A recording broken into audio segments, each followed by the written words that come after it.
So you have all the athletes' phone numbers, and the moment they're participating and they complete their competition, you just tell them, don't forget about us in terms of donating objects. And how are you doing? What is your strategy in like acquiring as many items and objects as possible for the museum?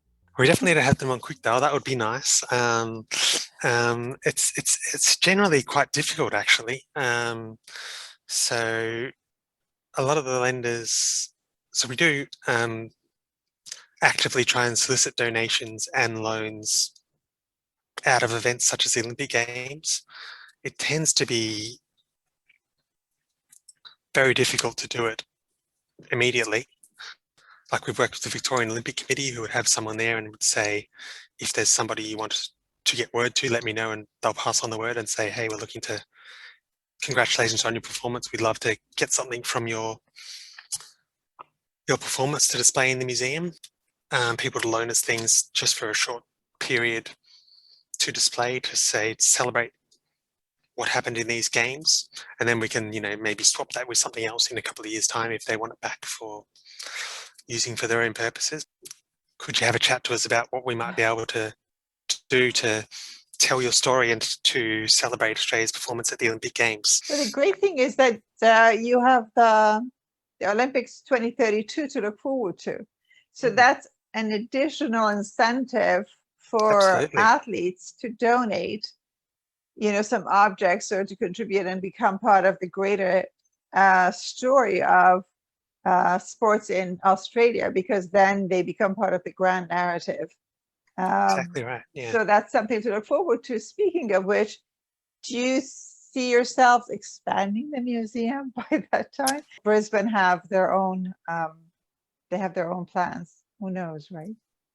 Who knows? I don't know that we'll expand necessarily the footprint of the museum. We will probably need to be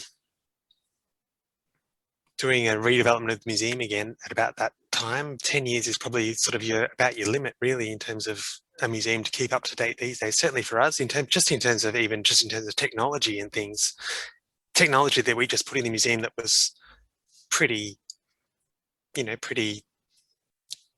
cutting edge or pretty high status is going to be very much out of date and the maintenance costs of that just get more and more as you go along. We're very conscious that we're going to need to sort of keep refreshing the museum as a whole. What is your relationship with Team Australia, with the Australian Olympic Committee? We're not officially partners. We have a really strong relationship with the Victorian Olympic Committee, being based in Melbourne, and through them we have a relationship with the AOC and the Olympic team. They help us with a number of different initiatives. So something that we are doing, for example, at the moment, and that we tend to do every Olympic year and sometimes in between, is we have a Meet an Olympian program. So where, schools can book in and we arrange for an Olympian to come into the museum and talk to them about their Olympic experience. It was great talking to you, and thank you so much for this recommendation. I was going to reach out to you, and then I thought, we just talk and he's going to say, are you kidding me? I'm so busy. So it's great to catch up with you again.